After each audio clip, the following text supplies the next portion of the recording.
what's in the box. Let's take a look and see what you've got in your shares this week and what you can do with them. So this week we have those sweet potato greens again. This is a great alternative to spinach, and that's kind of how you think of how you would use it. It's very delicate, so you can use it raw, yes, but I have a tendency to steam it, and just a little bit. It doesn't need a lot. You can actually eat the long stems on there. I usually do that if I'm sauteing a little longer, but or you can pop them off. Either way, work really well. Then, of course, for your other greens this week, we have this amazing butter lettuce. Butter lettuce is so delicate, but it's so good. There's a reason they call it butter lettuce. It literally melts like butter in your mouth, and it has a really good flavor. It's a little softer lettuce rather than like a hard crunch like a romaine would be. And of course, we have those microgreens again, which we just love. These are a great multivitamin for you, power packed. So many people just ignore them. I don't know what to do with them. Literally stick them on top of anything and eat them, and it'll give you like that extra amount of vitamins and energy that your cells need. So good. We also have local creamer peas again. So this is a good way to get some protein in you. They cook. They do not have to be soaked because they're fresh. They're not hard and dry. And they also cook pretty quickly, like 30 minutes. It depends. I always check them, make sure they're soft. Depends on what else you're cooking with it. May take a little bit longer, closer to 45. I love putting them in my soups and stews. And then all the other flavors just kind of go in together. And I really do feel like it has a creamy flavor to it for a bean, which is great. It's a very light flavored bean and not a harsh earthy bean. So it is really nice to work with lighter seasonings with it. Then of course we have these local red potatoes. These are Lesotas, and Lesota potatoes are known to be a little bit sweeter, which is really, really nice. And they don't have as much of the starchy carbs as a russet potato does. So some people usually do a little bit better with digesting these. And local baby butternut squash. I really love butternut squash. It's so good.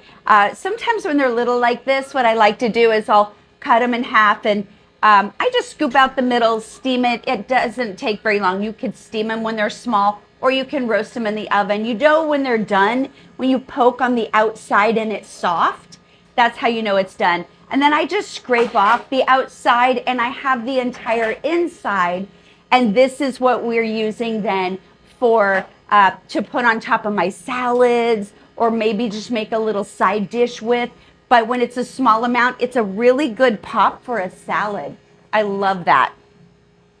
Then of course we've got these zucchinis again, a little bit smaller this week, but we really like them. They actually, remember, these are good for your digestion, so we like using them, and they will take on the flavor of anything else. So they're really good to pop in any dish, really, because they're not going to overpower a dish.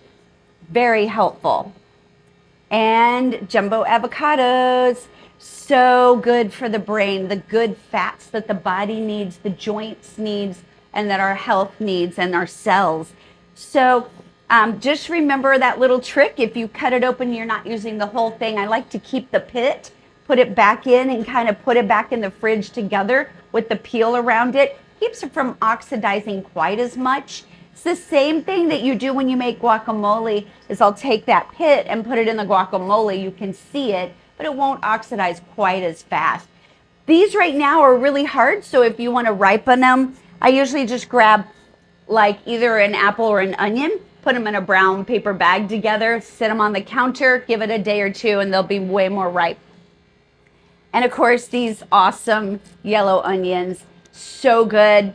Peel them. You know what I do is I take the ends off and I'll stick them in a broth bag in my freezer.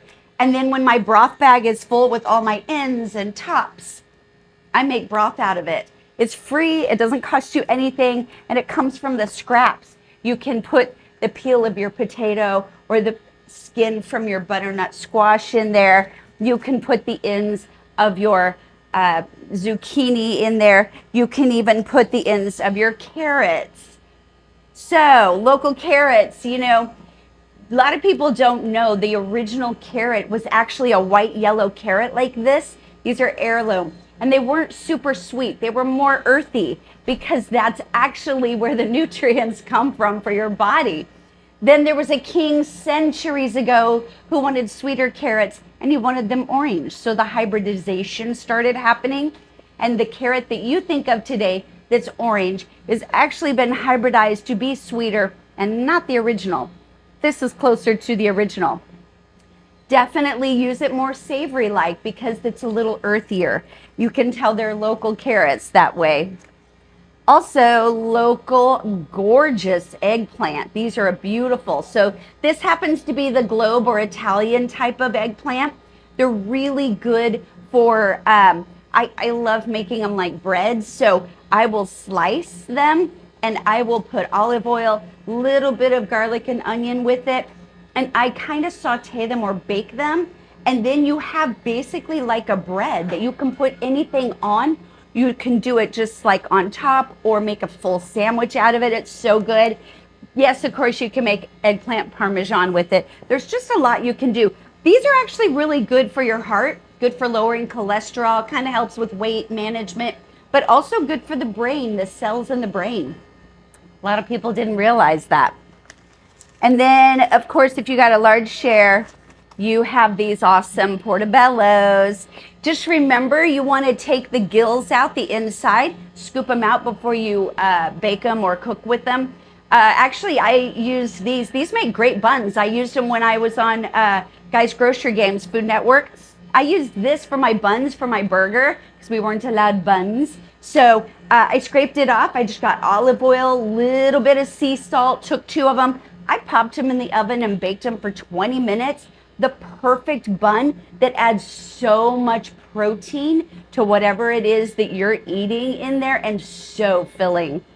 So these are great to work with. Love those. And of course, we've got garlic. So I do the same trick with my garlic is I'll take some of my peels from my garlic and pop them in that broth bag so I don't waste anything.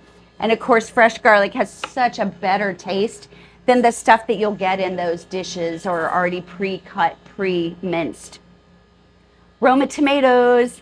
So yes, tomatoes we still have. If you're not sure if you do so well with tomatoes, sometimes people will peel them and they don't do well with the peel, but they do great with the inside. So that might be you. And another way that you can actually try to get them back in your diet if you've lost them. And of course, we have some yummy fruits. We've got Cosmic Crisp apples, Pink Lady apples. So we have quite a few different ones to try. If you like them a little crunchier, pop them in the fridge. They don't have to be refrigerated, but here in the Gulf Coast where it's a little more humid, if you pop them in the fridge, you'll get a little more crunch from them.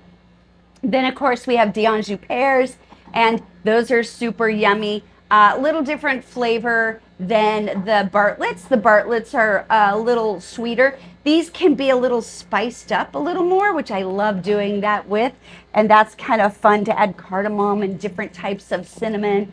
And of course we have a pop of cherries in there. These are dark sweet cherries. So very yummy. You'll want to eat these first. Anytime you have berries or cherries, they're gonna go first because they're just not gonna last as long. That's what happens. And of course we have bananas. So you can actually make flour out of that banana peel, believe it or not. You can dehydrate them and then powderize it. And it's a really good fiber that's a gluten-free flour that you bake with, just like anything else. It's amazing, right? And look at this, guys. This is a local canary melon. They're so good. So they're kind of along the lines of a honeydew or cantaloupe, where you're gonna cut it and then you'll scoop out the seeds in the middle, toss those, and then you don't eat the outside rind, you eat the inside. The flavor's a little more along the lines of honeydew. It's a little more tropical. And if you want to bring the tropical bit up, You can actually go a little savory with this and add some lime and some chili powder. It's really good. People will actually bake them and pop them on top of foods. But yes, eat it like a melon. So good and good size this week. So if you got to share, members, we have emailed you your recipes of further details of what you can make with everything you're taking home this week. If you like videos like this, we appreciate you giving us a like and share it with your friends. Thanks.